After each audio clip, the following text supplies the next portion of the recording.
hello, and welcome to Through the Cake Hole. I'm Benny. And I'm Carlosmanwelly, and we're on the telly. And we're on the telly, yeah. And right in the centre, you'll see, is the Cake Hole, where we invite guests to come along and talk to us, really. Through the cake hole. The guests will appear in the cake hole, and they'll talk to us through the cake hole. That's why it's called Through the Cake Hole. Now, I've forgotten my reading glasses, so the next bit is going to be cool. Do you want me to do it? Do you want me to go? No. I can. It's you start. So we'll kick straight into the show. We got our guest waiting, and Carlos. We'll go. So our first guest is Marion Bevington, AKA the Afraid to Fart Woman. She's recently published a book called Afraid to Fart and the Fine Art of Following Through.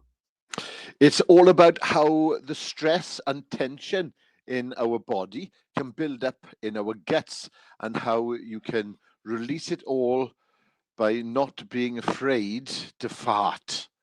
And remarkably, Marion wrote the book blind, as in she lost her sight in 2023 and she couldn't see. And that's how she met me.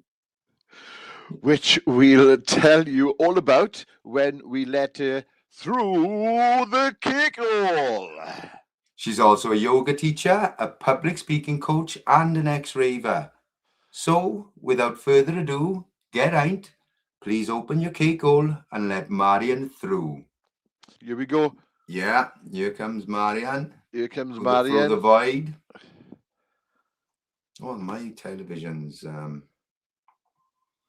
Go on. Here she is.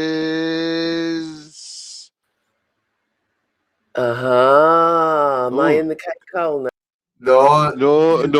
What in the world is going on here? There she is. That was a glitch in the Matrix. Oh, wow. Welcome to Planet Marion. Oh, what's he doing now? I don't know. Get out. Stop pressing buttons. Welcome, Marion. How are you? Yeah, good. Giggling away here as I watch you two masterfully. A masterful mess up if I ever saw one. Thank you for that. If it went right, then that would be worrying. Yeah, it is. I'd have to be on my best behaviour. There'd be nothing to say.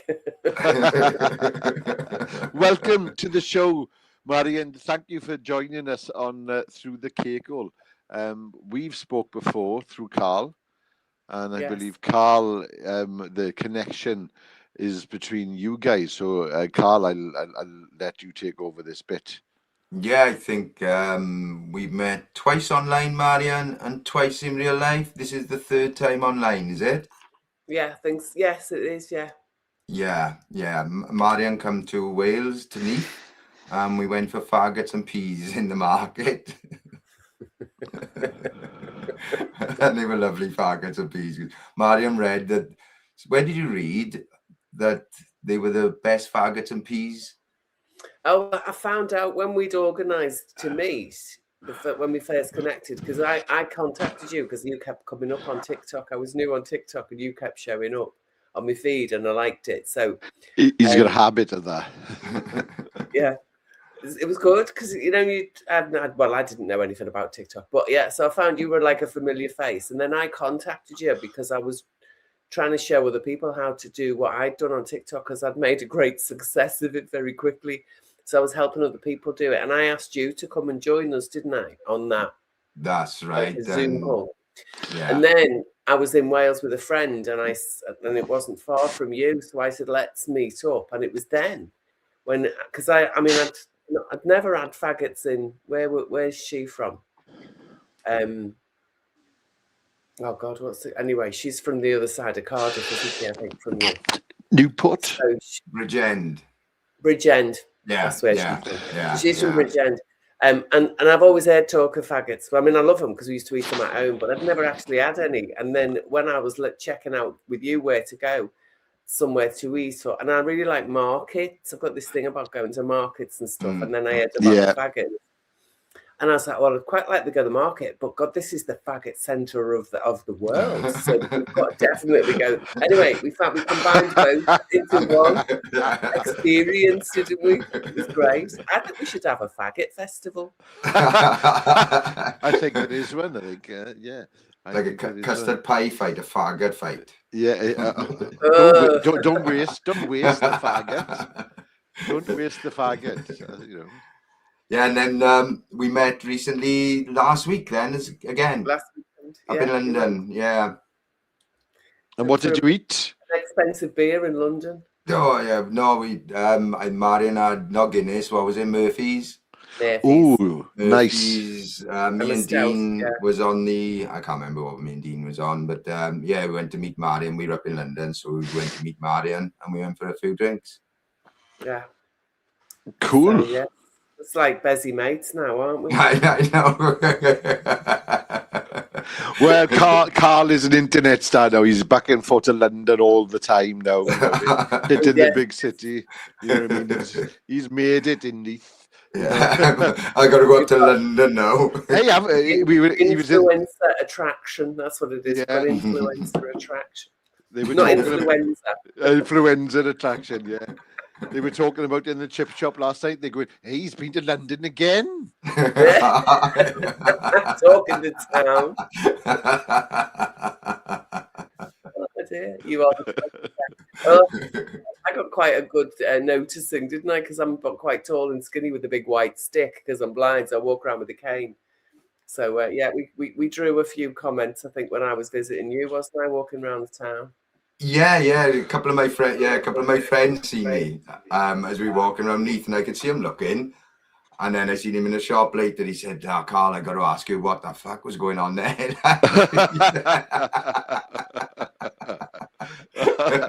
Oh, dear me. He said, you were a blind woman. She's awful close to with a stick as well.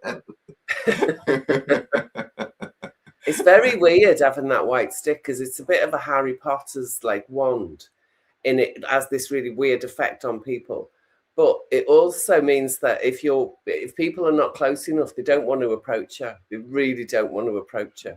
It's quite interesting. People are quite scared. They might get in your way, or they won't know what to do. Yeah, I suppose. Yeah, it is because you do tend to. Oh, right.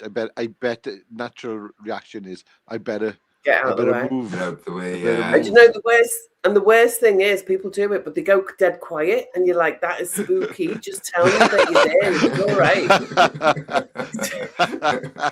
Well, as we were walking around Leith, I could see what was happening with people. What you've just said now, you know, all twitching the curtains. Yeah, they don't know what to do. They don't know which way to walk. Yeah. Yeah, they change direction in the street. I know. I'm completely oblivious now. I just think I've got no mates. It's just because everyone's done a right turn before I've noticed them.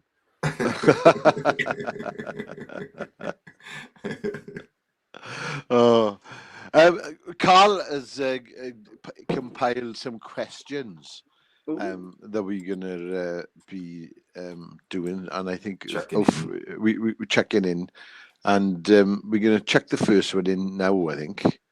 All right. You're telling me quick fire. Yes, I'm telling.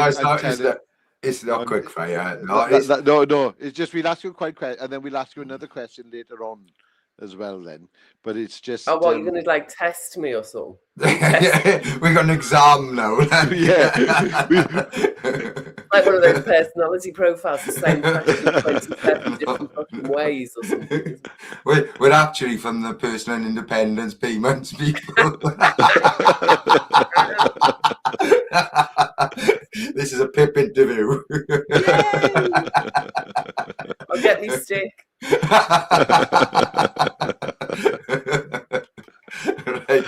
Right. Let's go. First, it's easy question.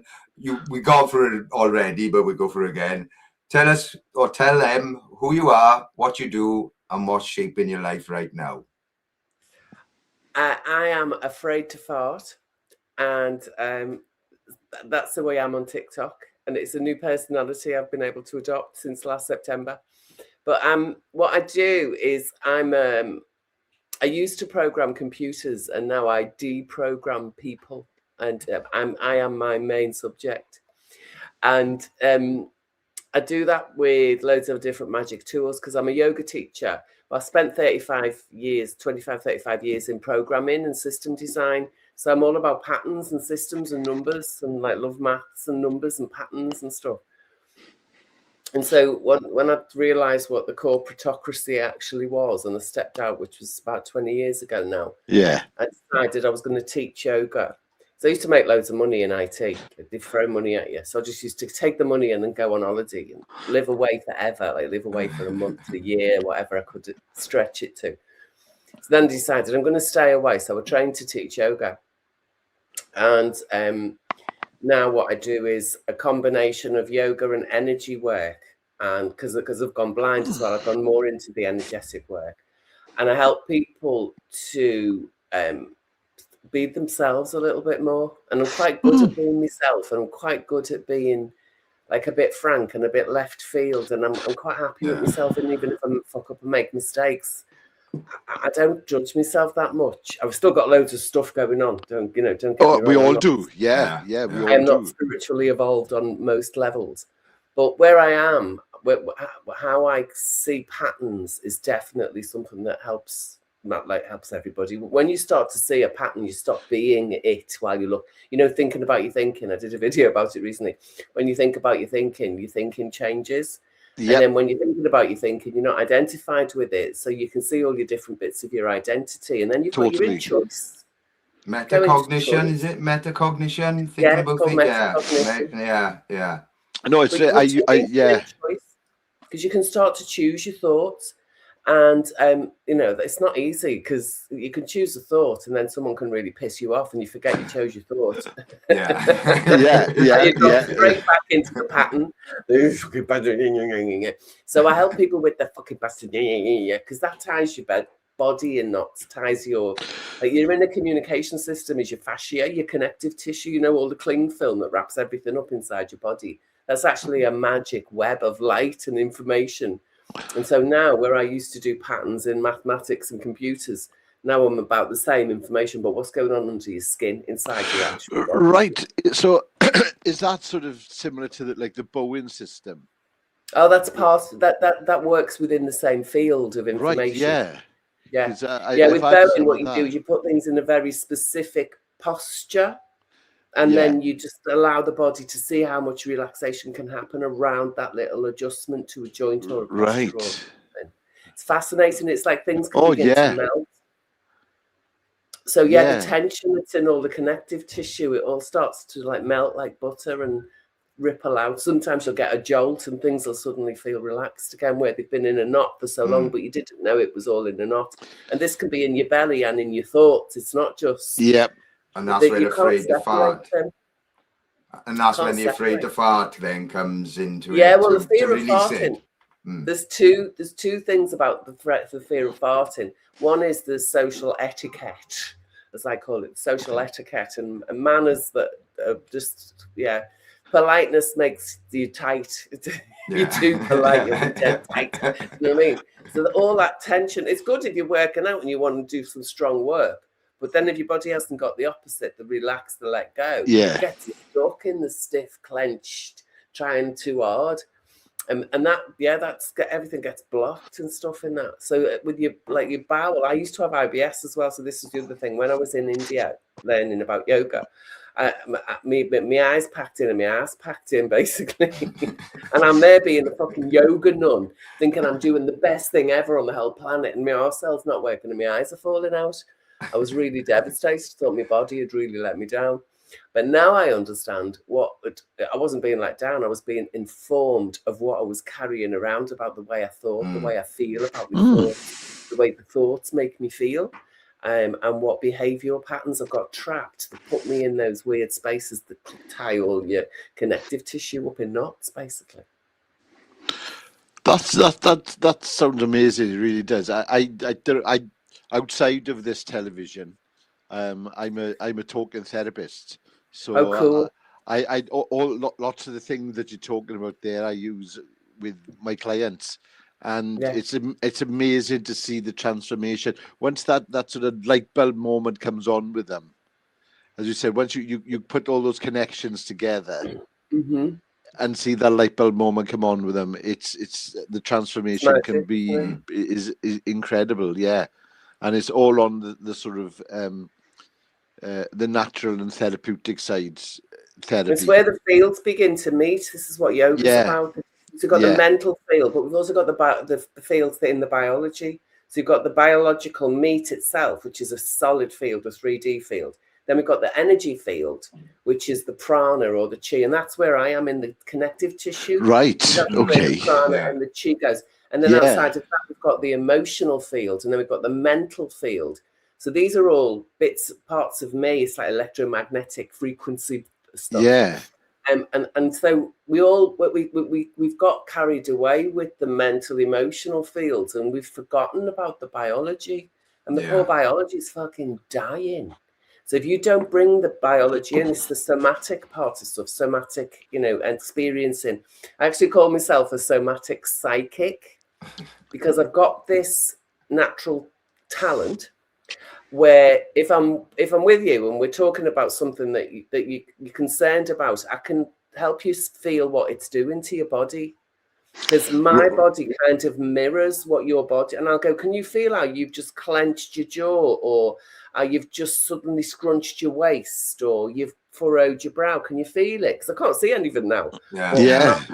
Feel this mirroring going on really strongly in the soma. So I call it somatic psychic. Wow, that is it psycho? Or both? That's like amazing. Empathy magnified on some sort of level.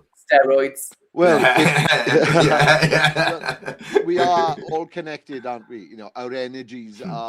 It's the electromagnetic. Yeah, it's. Can't separate anything. Yeah. I'm studying quantum energy healing at the moment because it's about healing myself. I recently had a heart attack myself, and this is prompting me on now. I've been putting it off for a while, and it's like, right, no, this is a perfect time to be dealing with exploring. When you say dealing with it, you've got a conclusion that you've drawn, and your mind is going to focus on that. And it might be great in wellness and stuff, but if there's stuff in the way, if you've got secondary gains is the thing, isn't it? If you've got secondary gains and stuff in the way, you've got to explore what are all these little bits that are playing a role here. And that's what got me into therapy in the first place.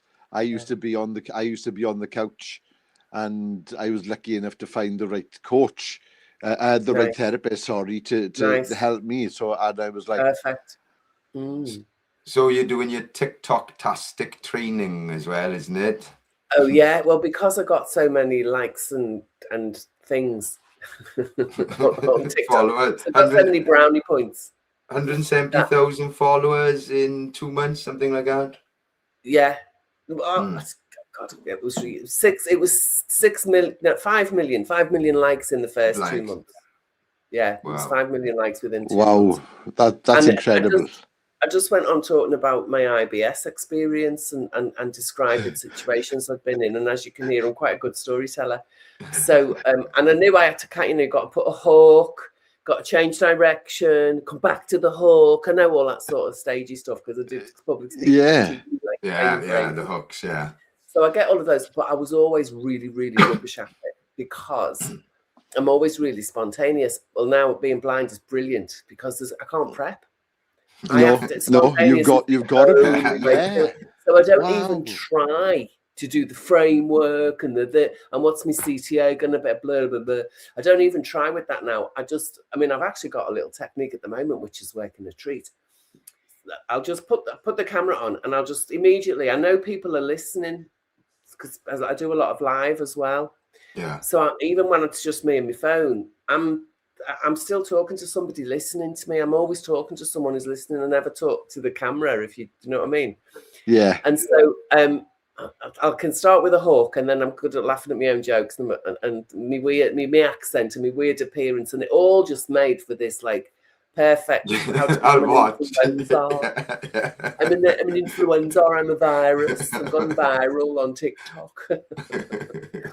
And So yeah, with the video-tastic, the TikTok-tastic teaching tactics or something, wasn't it? Yeah. Because one of the communities that are teaching, called the Wise Women Who Know Their Why, wrote another book which was called Find Your Why. Community from that's like been going over 10 years now. And so I was telling them about, well, why don't you all try TikTok? If you have never tried it, let's just play. So a few of them said they'd never tried it, so they wanted to do this training. So yeah, that's what I introduced you to, didn't I, Carlos? Yeah. And one of them, Susie of the soft breaths. We all need soft breaths. She's quite posh and she's a breathwork teacher. So we came up with that name for her during the TikTok-tastic, and she's been using it and she's been posting videos and stuff since, and she's starting to get a little bit of things going. It's just all about being yourself as well. It's like my success came because I can't read a script anymore. And I can't think about a plan in the way I used to, because I can't visualize the same way, because if you can't refresh your visual images, they get a bit blurry. Yeah. So I'm having to really just allow myself to trust that I know what I'm doing. And if it goes off track, that's all right. We'll have a laugh, you know. Yeah, people. I know people will watch anything once you've got an audience, especially on TikTok. People will watch anything, and it's about you. You are the type of products, your character. That's what they're after, and the words that come out of your mouth, and like you say, the way you look, and it's like everything. It's like, whoa, well, I'll stick around now, see what this woman's got to say. Yeah. So yeah, that journey's been really cool. And TikTok started because I was fundraising, because I wanted to get the book finished, published and printed, and do some workbook stuff as well. So I've done it. Excellent. Yeah, Afraid to Fart. And the cover's really cool as well, don't you see? Oh, that is cool.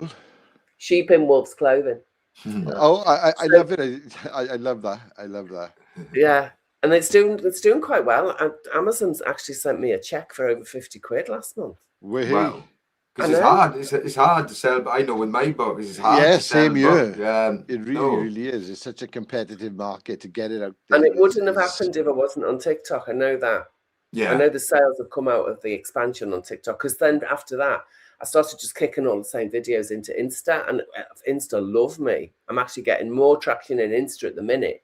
But it's literally the backyard. I just do TikTok and dump it into Insta, and Insta's doing its own thing. Yeah. So yeah, that's been crazy, because I've been all about social media and videos and stuff for years and years and years, but never, so if you got 1,000 videos on a YouTube, I was like, damn, catching me bloody pants. Do you know what I mean? It was like, ooh. And now if I get 1,000, I'm like, no, is that it? Like, fucking hell. Oh no, it's good to have, as being a role model to people. I can see how much help it must be to other people watching your videos, and to think, it's like, shall I do this? Shall I? Shan't I? I was the same thing. Indeed, yeah. I used to just post sort of what would they call like posters, kind of artwork each day. I'd done that for years, and then Carl was like, why aren't you making videos? And I'm like, I don't know. I don't know. And it's like, because you've got a message to share, because your message will be very you through the images and the memes and the things that you share. It's just by doing my video just built me a brand. It really took off, and across the different platforms, and it's just about being yourself. People know when you're being false. It's not easy, not because we get fake on camera and we've got presentation ideas in our mind because we've been watching films all our lives. But one of the things what's not easy about being yourself is we've got no fucking idea who we are. Exactly. I know. When you film yourself and then you watch yourself back, like I do these lives for an hour and I watch them back, and some of them are brilliant and I can totally entertain myself, and others I'm a bit cringy over. But I can really see my own patterns when I'm witnessed, especially if it was a while ago since I'd recorded it. Yeah, it's good to go back. Now. is I pull the live ones back onto a video on my computer, and by sound I edit. And so out of a 1 hour live stream, I can get 40 or 50. You can get 40. Yeah, we've done that as well. Yeah. Yeah. That's just one, using ChatGPT as well. I've worked out how to get I strip the text file, voice file, make it into a text file, throw it in ChatGPT. Give me 10 gems out of that, and then I'll work on the chunks I think, and then I'll see if ChatGPT. And it's come up with 2 that have worked. I didn't spot them. It gives me a beginning and an end cut for a good loopy reel. Oh, right. Oh, very good at I get you. Yeah. And there's 2 of them that have had over like 20,000 views on TikTok. And it's a ChatGPT recommended loopy reel that I wouldn't have spotted, because I like putting the long form in, because I think that's why I never really got into TikTok, because I'm quite, give me 10, 15, 20 minutes, half an hour, give me an hour. That's the kind of video. If I'm into it, I can watch it. Yeah. For a while. I'm me not too. No, I like podcasts. I'm always watching podcasts. The long form. But I know that the short, the way that I deliver works in short form brilliantly, because I do 2-3 minute pieces quite regularly on the live. So you just cut and paste. Brilliant. Yeah, I'm like a factory editing on my computer. I've got hundreds and hundreds of videos. It's a bit of a mess though, because I'm not very good at organising them. So now I feel like I've just got this big massive bag of mixed up things, and a knitting bag, all kind of woven together with the knitting needles and a couple of toffees that have lost their wrappers. Loads of content. Yeah, all in the bag.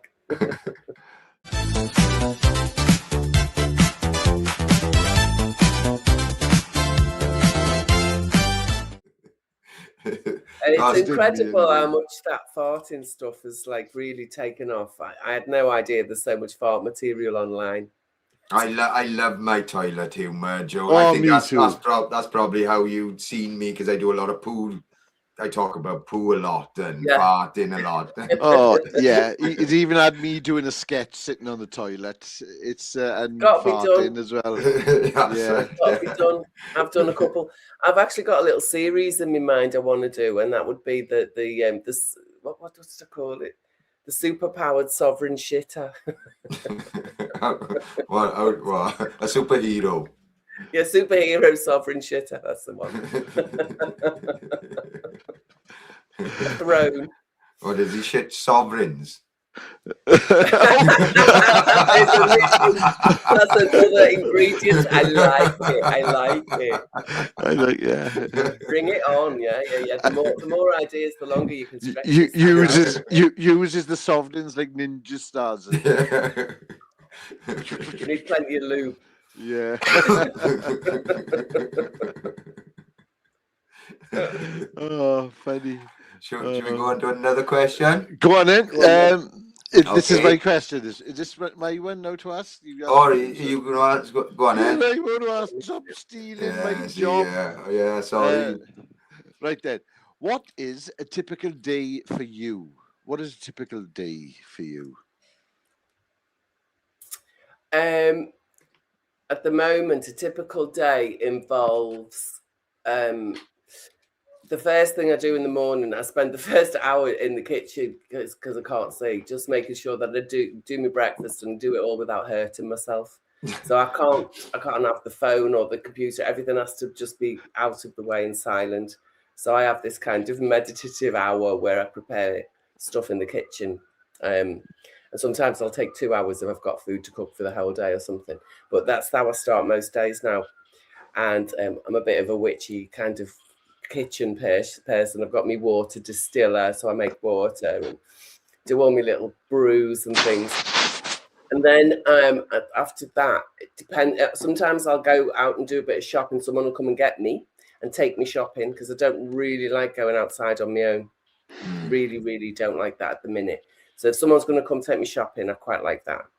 Then otherwise, I'm editing videos at the moment. Is an average day for me. I'll spend probably 4 hours, maybe even a bit more, editing.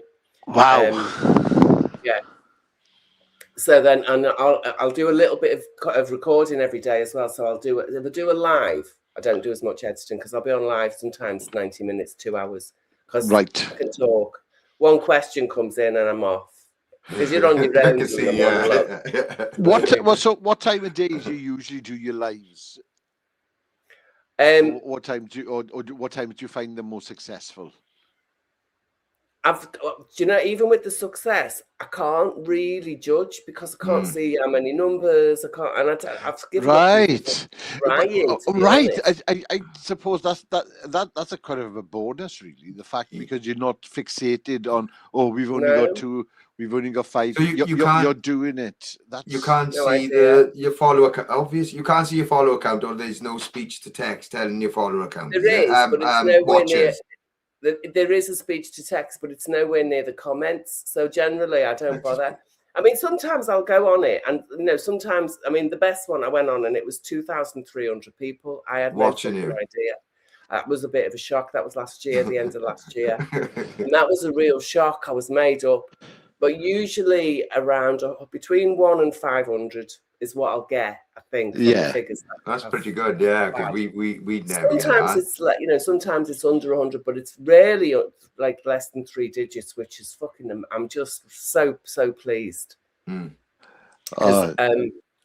Yeah, when the trolls used to come, that's when there was more. I used to get loads and loads of trolls, and they just all put stupid comments in because of my appearance. But again, I can't. I put the voiceover, and if it's all shit. Talk to you. I'm just going to keep talking to you. And then a couple of the TikTok kids got in touch and said they'd moderate for me. So the moderator, one of them will join me, and she just pins the questions that look like okay. But it's lucky. It's a bit like what's your favorite hairstyle and stuff. It's like our questions. It's like our questions. In fact, that is the next question. What's your favourite hairstyle? So your favourite what? Hairstyle. Yours. I can't see it. I've got no idea. Carlos is my favourite. Yeah, you shave your head, don't you? Yeah, I shave my head. Yeah. There you go. That's my favourite. I've got good, flowing locks, blonde flowing locks. He's got a. You do know I'm black as well, do you? I didn't actually. Didn't you? No, someone had said it at some point. The black guy, and I was like, "No, he's not." And they were like, "He is." Like, well, he must be pale black then, because he was a little tiny bit that I can see. I've never noticed black.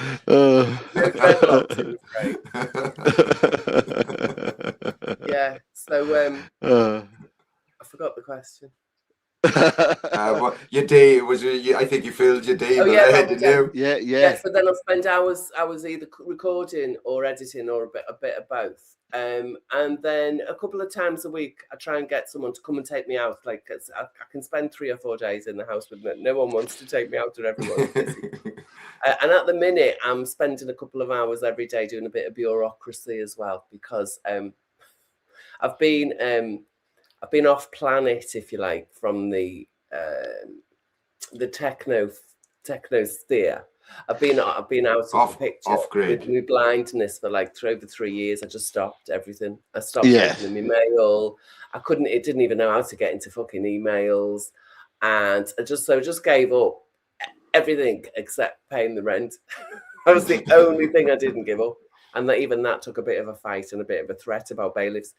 But so now I'm in the process of going personally bankrupt, and at the same time trying to set my business up as a blind woman, so that if I get the business going into profit, then I can start paying myself. But at the minute, I'm unemployed and blind. I'm trying to build a business and trying to get my bankruptcy and my dole sorted out. So I'll be a dolie. I started being a dolie last week, and I can't remember if I've ever done it before. No, never. I'm a virgin. I don't think I am. UB40. I think I did once, when I was a student and stuff. I think we used to sign on in the holidays. Yeah. Yeah. When we were born, we came out and they put us straight on the dole. Same with me. I couldn't wait. You were all the mines were shutting down. We had the docks shut down. I couldn't wait to go on the dole. I know, yeah. To get my first gyro. I was so chuffed. I made it in All the time in the Frank. queue at the post office. You had to queue up at the post office, didn't you? Yeah. I used to crazy what you could get away with, because what the boys used to do is that you'd say, I've lost my gyro, but the guy at the World Park would cash a gyro for you. Yeah. So you'd cash your gyro in at the World Park. It was £67. He'd give you £60 or something. And then you phone the dole office and say, I've lost my gyro, and they'll give you another gyro. Yeah.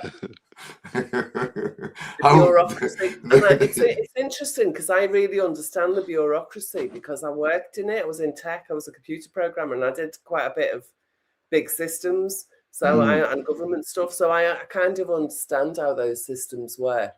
It's quite funny because people think that they're really intelligent. They go, oh God, yeah, but now that we've got AI, they all forget that there's people running these systems. Yeah. They're just people. The humans, yeah. And most of them are rubbish.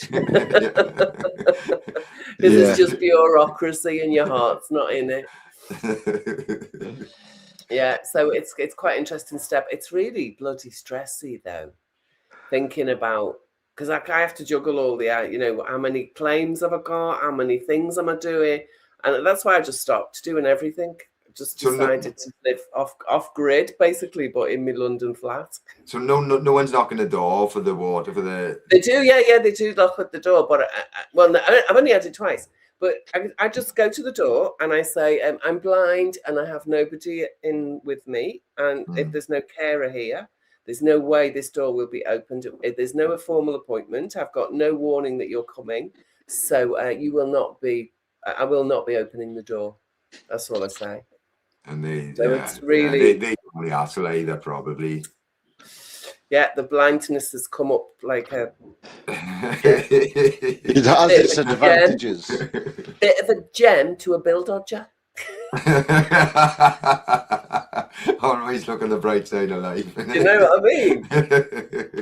I get me white stick house. You're not crossing the threshold. People don't know what to do with that, do they? No. I wouldn't if I knocked the door. No. And it's really weird because I'm asking for support a lot, and I feel like I'm on the catch. It's weird. I feel like I've not seen out for 3 years, and I'm really in fucking desperate need of help, and I still feel like I'm on the fucking catch. Do you know what I mean? So, yeah. It's because you're a weird world to live in. Yeah, you're a doer. I've worked all my life. And I've lived all over the world, and the easiest thing in the world is to get a job for me. Just get a job doing whatever. Worked in a diving shop for a year on the Caribbean. Oh, that was rather cool. That sounds awesome. No, and it is, as you said, it's your mindset that you're in. Yeah, that takes you through it all. You don't see yourself as a victim. You're a victor. Every day is a victory, really, isn't it? Yeah. It's still what's difficult though, this thing about not really knowing ourselves, because I know now the more I'm understanding about all my secondary gains and the third tertiary gains and the fucking quadruple or triple gains and all that, is that I actually was running away from victimhood. But you always carry it with you, don't you? When you run away from anything. Yeah. And I've learned that I need to work out what is it I'm running towards. Yes. I need to be directional towards, not away from. Not away, makes sense. And it's like I'd it's have negative. Sworn, I would have sworn until probably 5 years ago, maybe 10 years ago. I would have said to everybody, this is my best life. I was fucking running away. I'll go live around the world and I do this and I do that. But try and have a discussion with a heated debate with someone in your family. I'd rather go and live in the Caribbean for 3 years. Thank you very much. Do you know what I mean? Yeah. But I do like that idea. Is that the negative connotations, like run away to the circus, I run away to a holiday camp to work. But I didn't. I was running to. Do you know what I mean? Like that's what you should put it. It's not running away, you're running. Oh yeah, no, somewhere. It is. You find something that you're going towards. You're only moving because you're unsettled. The motivation wasn't I want to be in the circus. The motivation was I fucking don't want to be around. I want to get away. Yeah, I want to get away from you. And so the thing is, and it will take me. Yeah. But it's when you go though, as you said earlier, you are taking you with you, and it's usually you are what you're trying to run away from anyway. Yeah, and you see it in every other fucker you slag off. Side, don't you? Yeah. Well, I went to a holiday camp and every single person was running away from something there. Yeah. I mean, we were everyone. You wouldn't be there otherwise. No. No, you'd be at home having a chill time with a family that you felt supported by, wouldn't you?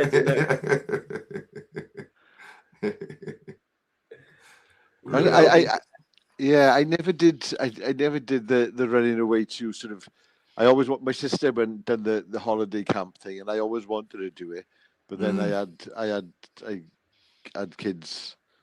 Instead, and ran away to the bedroom instead.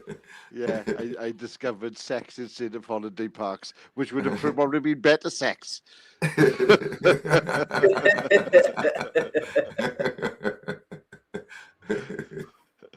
Yeah, it was full of people up there that just oddballs. I love, but that's what I love. As you know, that's what I love meeting new people, because people are different. It's nothing worse than a square. Yeah, it's so interesting, aren't we, though? Because we're never what we expect, and we never stop expecting, but we never get what we expect with people, but we never stop expecting. I know. Yeah. When does that stop? When does that part of your brain click? Right, stop expecting. You'll be all right then. It's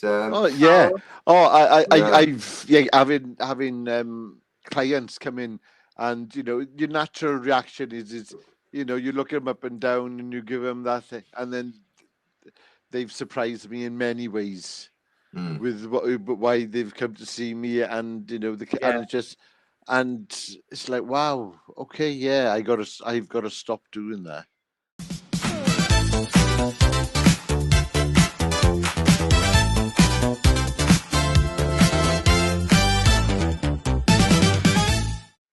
I told you before, I worked with this guy and he had a moustache, and I hated him because he had a moustache.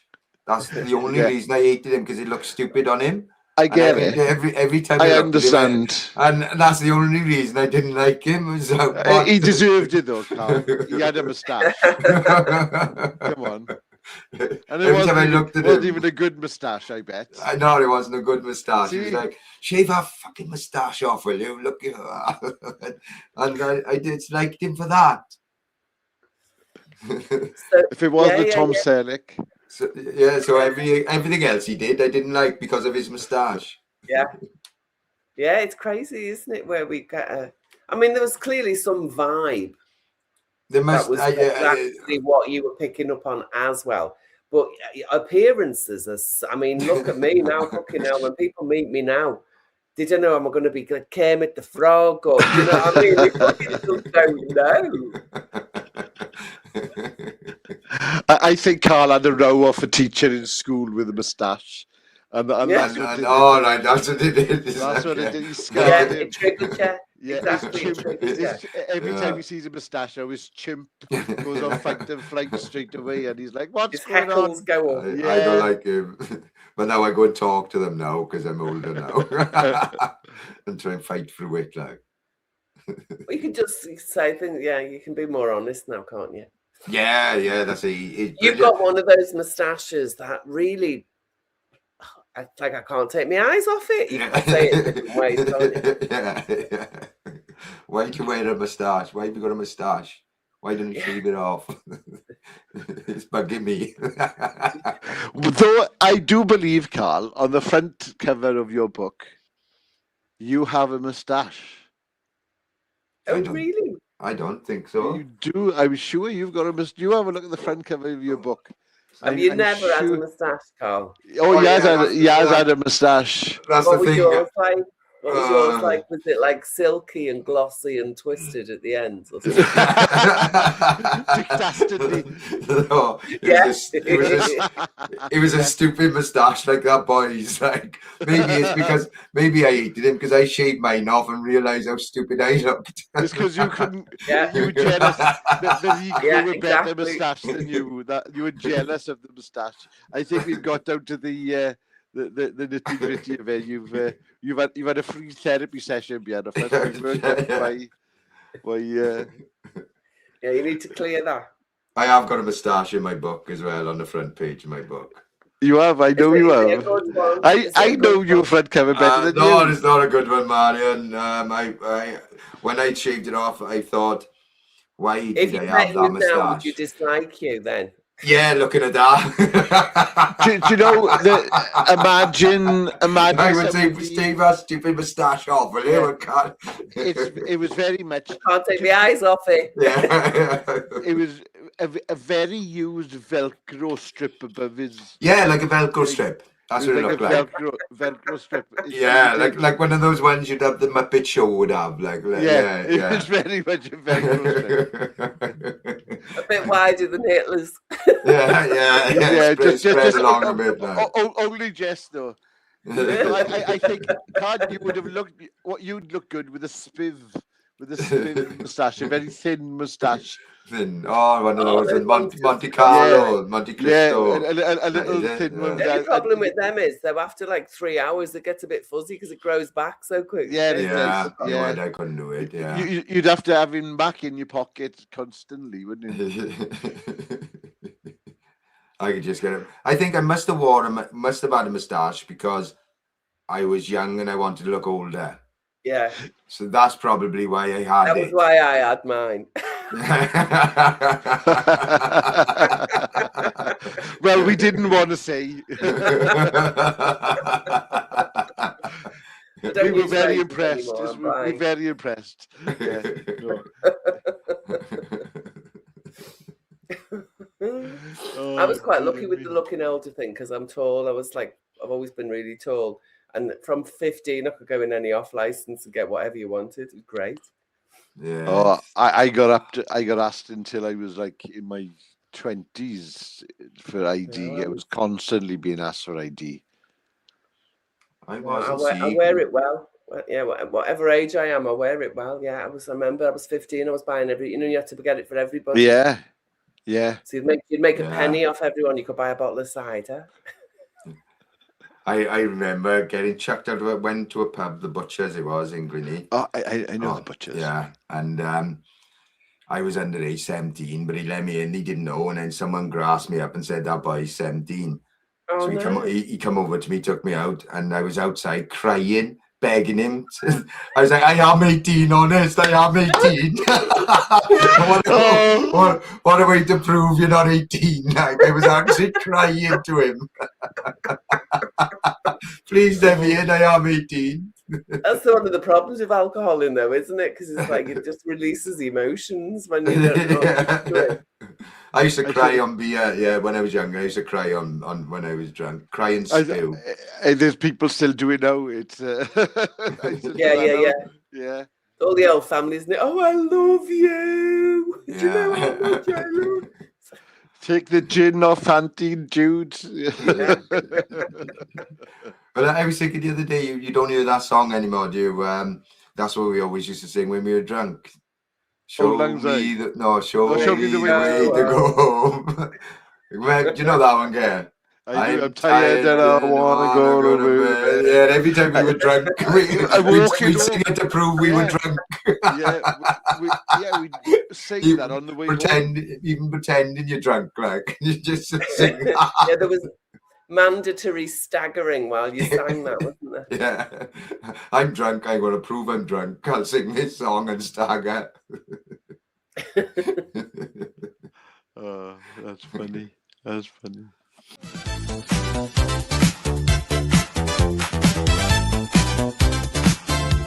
Oh, we're on the moon now. Oh, fabulous! Are we on the moon, Geraint? We are on the moon. Yeah. All right, the moon. So when you're on the moon, the Earth looks like the moon from the moon. Yeah, In the sky. No, it's a big plate, really. It's but we won't go there. No, don't go. What's that flat thing up there?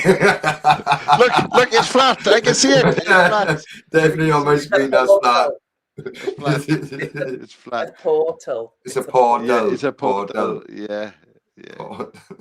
I love all the stuff. I love all the space chit chat stuff because I know Santos Bonaccio's Flat Earth Mania, and I was listening to a guy that I love, Salty Cracker. I quite like. He's a bit weird, but I like him.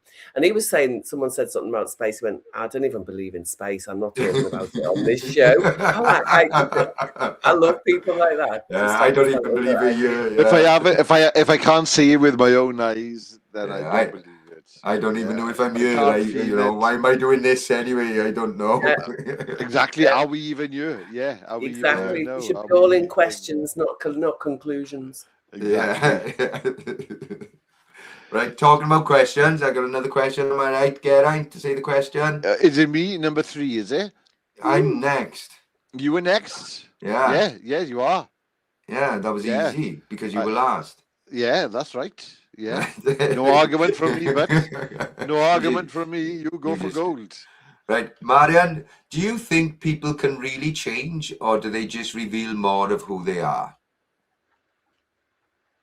Ooh, that's deep, that is, Carl. Oh, just. That's deep, that is, Carl. I think you can't not change, and you can try to hang on to something that you don't want to change. So you keep making the same mistakes, but that doesn't mean you haven't changed. You can really change. He's going over it now as well. I am. That's a good question. That is, Carl. It's a great question, and I thought my answer was fucking ace. You can't. I've seen it. I was there with it. You still want to carry things with you. Yeah, because change is inevitable. Change is constant and inevitable. Misery is optional. So the misery is the bit that we carry around with us. But you can also choose joy. It just doesn't happen quite as frequently. Yeah. But everything always changes. But it's this trying to hang on to the same thing, running away from the same victim story, running towards the same dream. If you don't change them, you're not keeping up because change is happening anyway. And so I think when you say, can people change? I think we do. It's actually the trying not to change or the wanting to go back. That's the problem. Oh, that. I've been dragged back. That, yes. What she said. What she said. What I said. That's what she said. There we are. Deep thinker. I agree. What she said. You're going to read the question again after a few times, that's yeah. That was a good question. That was, Carl. I got to say, it's a great question. Yeah. I've sent them all to you. You could have chose that one yourself. So the revealing other parts of ourselves again. That's where obviously you can go positive or negative with that, can't you? Because you can get really quite dark and overreact in a way that's really negative, or things can shift into another way. But most of us find it does feel like Groundhog Day, doesn't it? Like, oh God, I've met another person who fucking does this stupid thing, Well, I've met another person who does this stupid thing. And it's like, where's the common denominator here? Is the common denominator? It's you. Yeah. They're all stupid. They're all. It's like, wait there. In the same way. Yeah. I do like that when you say common denominator. The common denominator. They're all triggering in me something that's the same trigger, but But they're all stupid. Yeah, not me. They must be really stupid, because can't they see they're triggering me? No, she's blind.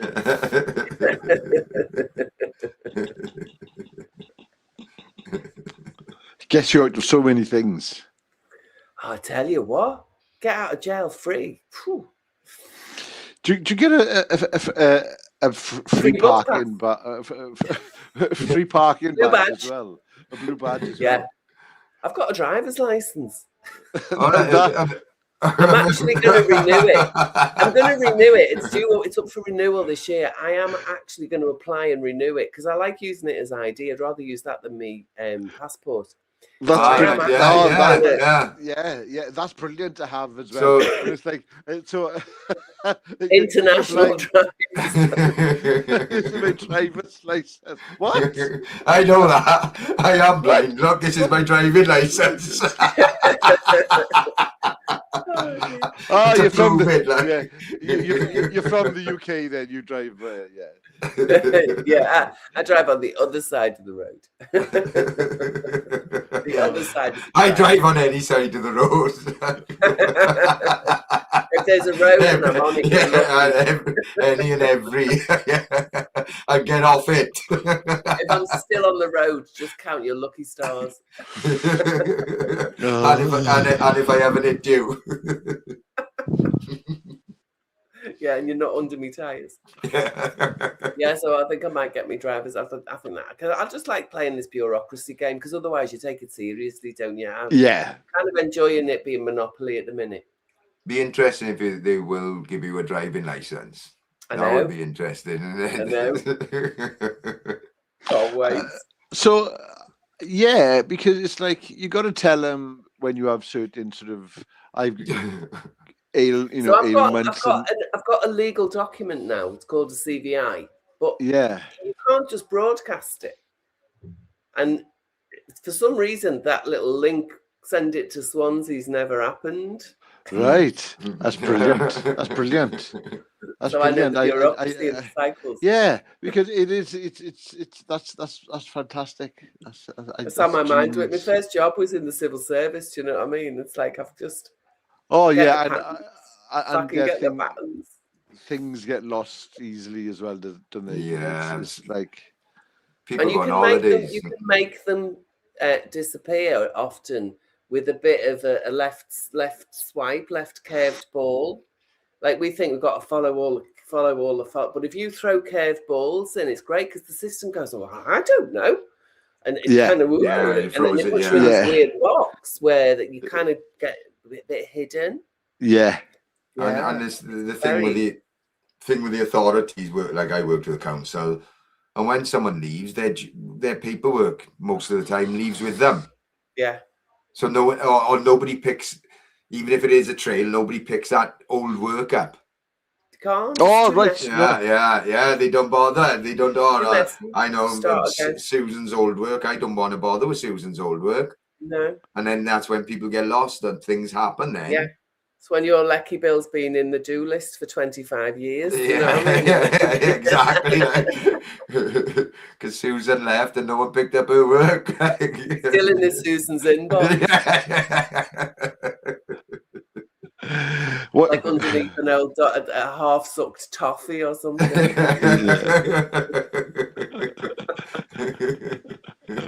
Where's Susan? She left 11 years ago. I'm pregnant. Don't touch her. Don't touch her. She'll kill you. She hasn't been here for years. Like, yeah, but she'll go mad if you do. Yeah, she's coming back after a maternity leave. She can pick it up there. Yeah, her boy's 12 now. Exactly. This is it. We actually all know the story already, don't we? Do you know what I mean? But somehow they've made us believe that there's this solid, secure chain of information that they pass around. Yeah, and it's far from that. Oh no, yeah. I know. It's far from that.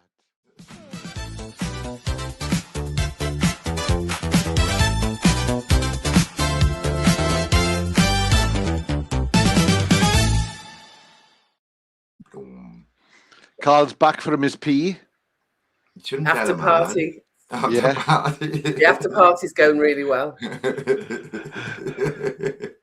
And we're in a new background again. Oh, right, we are too. I just realised that. Doesn't matter. It keeps throwing us to different places every time that... Where are we now? Not on the moon anymore. No, we're on a road. I think we're in Ricos, I think. On a mountain road. Yes, Neath one way and Aberdeen the other way. So, yeah, we're on a lovely road. Are there any faggots round there? Just down that way, down the road. Up the road for me. There's actually a faggot farm and a faggot factory. Just behind the lips. There's another sign pointing the other way that we can't see, and that's going to the faggot factory. Yeah, I can see a valley shape. That's about it. Yeah, that's it. No sheep. So we would come back when Carl was having a pee. We were talking about stand. We were just talking about stand up. So Carl himself is thinking of going into stand up. I've done a bit of stand up myself. It's exhilarating, it's exciting, and it's shit yourself material. It's all of those things at the same time. You'll hate it and you'll love it at the same time. It's addictive. Yeah. I've watched. Oh, I done it for just nearly 10 years really. Off and on. I used to do it stand up with two people. I was an alternative Elvis act.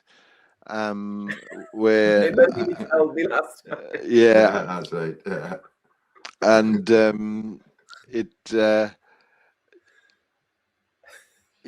spit it out. Yeah, so I had to cook burgers. I had to cook burgers and sing songs really at the beginning, and then it grew into a full band. Then and we travelled with a band everywhere. But I never the comedy that I did in between my songs. I never rehearsed with the band. It was something that I'd rehearse the songs, but in between, that was my time to do whatever I wanted, and it was it was exhilarating. Not everything went down, as you can imagine, but that for me that was even better because I'd like to confuse my audience as well, because the band didn't have a clue what was going on either. So as long as I made them laugh, then I was happy. Yeah. That was my goal. Well, if you allow yourself to own the shit bits, they're actually really funny. If any of your mates are there and you are dying, your mates will be pissing themselves laughing without a doubt. So you have to ham up the doing badly. Really, that's the best. If you're doing badly, do it badder. Oh yeah. Well, Elvis is the character. Elvis, he was very slapstick. Corny is the word. Cheesy dad jokes. It was dad jokes. Very carry on film. Very Tommy Cooper. I used to do magic. I'd stop halfway through the set, pull people up and do magic with them, and there'd always be a really shit magic trick that I do with them. But very Tommy Cooper, but people would be like, "What the fucking hell is going on?" We've come to see a rock act. It was quite a serious rock act, and then some blokes being Tommy Cooper in an Elvis wig. Yeah. A bald Elvis is now doing magic. Now he's cooking a burger. Yeah. Get your father off a stage, right? Get someone's father off a stage. I can't believe I made a living doing out of that. Wow. Neither can I. Definitely on my do list. It has been for over a year actually, because I've got a couple of mates who are really good writers, but just making time, it's never happened. And then all the book stuff took over. But I would absolutely love, because even just think little bits from the book, I've got material forever. Do you know what I mean? Well, but to get it framed properly and get into little. Well, I speak to my friend. Yeah, I would say Carl's. Jay is. You met Jay last week. He's coming on this show as well at some point as well. But I'll show him your podcast because I think you would do well. You've been a public speaker, so you got that bit sussed. I'm good. I'm good with humiliated. Actually, getting really good at being okay when humiliation happens, because again with the afraid to fart stuff, it's become philosophy.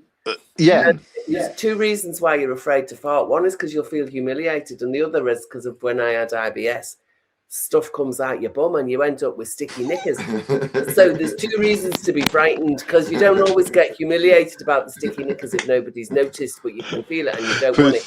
But if you're going to be humiliated, it's really awful. So if you learn how to go, oh my God, I feel humiliated now. Do you ever feel like this? I just want the ground to swallow me up. Do you ever feel like that?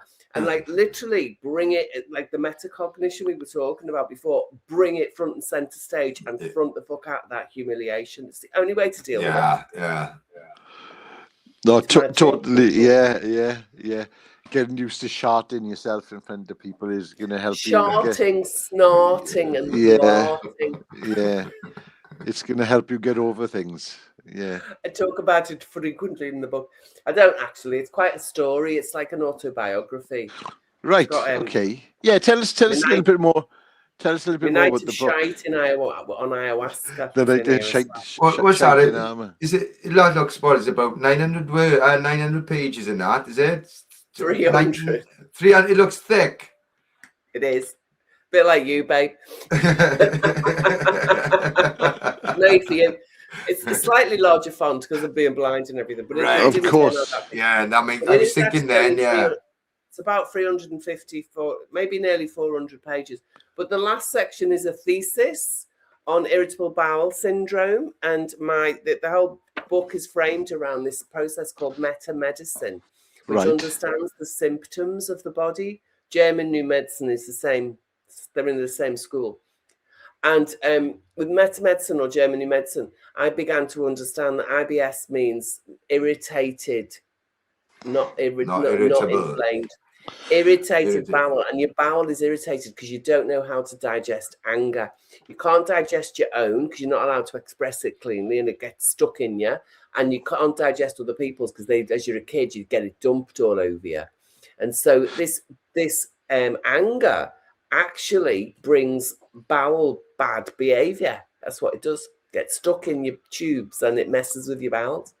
And so once I started to understand that, and it goes very scientific and all, but I'm kind of the book itself was to try to take the science dryness out of that last bit, which is the thesis. Right. So the thesis is in there, but then it's all my personal stories and ancestral stuff as well. So I've got some cool stories about my granny and my granddad and my mum and my dad and stuff in there. So it goes back. How far does the book go back? To my nan and granddad. So when I was a little kid, going to Dublin as a child, because a lot of the cultural stuff from my childhood, from all of our childhood, our ancestral DNA, as well as habits and beliefs, they form what makes our body clench or relax. Makes sense, yeah. And so it all feeds into the same pattern of when are you too tense and when are you a bit too collapsed? How do you get in balance in the middle? It's that age that I read. That's what the attachment styles and so forth. They're all from your childhood. Yeah, your attachment. You know, we've all got different attachment styles, and they come from how your relationship with your parents or caregivers. Then, and that's how people ruin relationships because of that, or can't sustain them and. Or why they stick together and never. Yeah. Because they call it trauma buddies or wound buddies. So you meet on a level where you're both wounded around the same thing, or you're wounded. One's wounded like that, and the other's wounded like that. You meet the same trauma. Yeah, and if you don't stay together and sort of keep it all together like that, when you be forever together like that, but if one of you starts to shift, it changes the dynamics. So that's where relationships can really break down, when one wants to stay. Like the other one goes, get off me. Oh, definitely. I do a lot of relationship coaching, and oh my goodness, some people, as you said, they're afraid of changing. Terrified. It's like, I can't change. It's like, yes, you can. No, but I can't. Can't see it. They can't see. They can't see how they would do it. Would do it. Yeah. It's darkness. It's down to denial of. They know that they can. I'd rather be miserable. They learned to feel it was true when they were really little. We learned to feel the truth of those old beliefs when we pre-verbal often. And so we don't even know why we believe it's so true. But I'm sorry, I'm not changing. it's my truth. Yeah. Well, it's that saying it. Oh, it's just who I am. See, I can't. I've always been like that. I wish I could change. I know. I wish I could change. But I can arrive now with my magic wand with my Harry Potter white stick, and I can go, oh, would you like to change? You've got 3 wishes. Are you sure? What would you want to change into? Come on, let's do it. What do you wish for? It goes back to the question earlier. Then, do you think people can't change? And we're back to I wouldn't. It's like, I'm not changing. He'll never change. That's an excuse, isn't it? You keep trying to change me. Yeah. No. I'm lacking in acceptance. I definitely get that. I'm not trying to change. I just lack acceptance.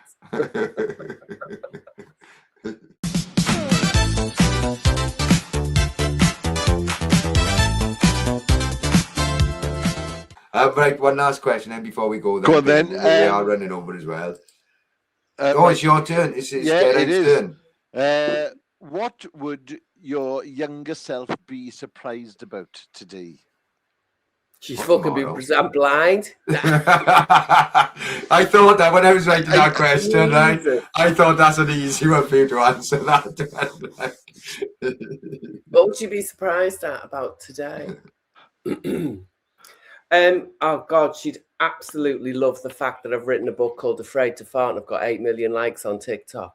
She'd be like, bring it on, babe. There we are. I don't think there is a better answer than that, really. No, yeah. I don't think, there is. You know that 8-year-old one, she's on the book. She's that's my younger self. Afraid. The little sheep. It's coming up to the time we need to go now. Yeah, it is. Marion. No.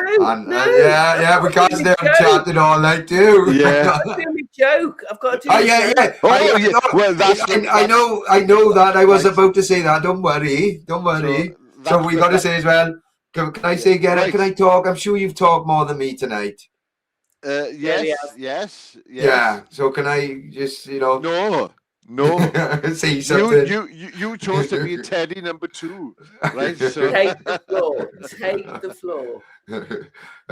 Right. Yeah. So each guest we're going to ask them to bring a joke along with them, and it was going to be a little Johnny joke, but I thought that narrowed it down a bit. So I wanted people to bring a little Johnny joke with you. But no, so we're going to ask each guest every week, and we end it then. We can cut post anyway. We can end it then after your joke. Okay. So Marion, get rid of that. There's a thing running in the back. I'm going to have a chat to you about these things as well. About what thing? No, sorry, Marion. We're having a domestic. Sorry, Marion. Right. Do it after my joke. Yeah, got it. Sorry. So I'm just trying to get the position right because it's a visual joke. Clearly, being a blind woman, these are my best jokes now. So let's see. What's this? Elephant trunk. A giraffe. Someone. A mermaid. A cat. Woman.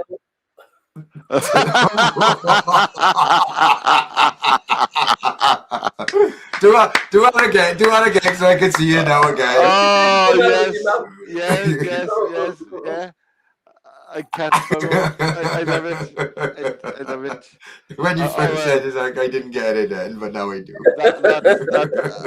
That's brilliant. That's one of my best jokes.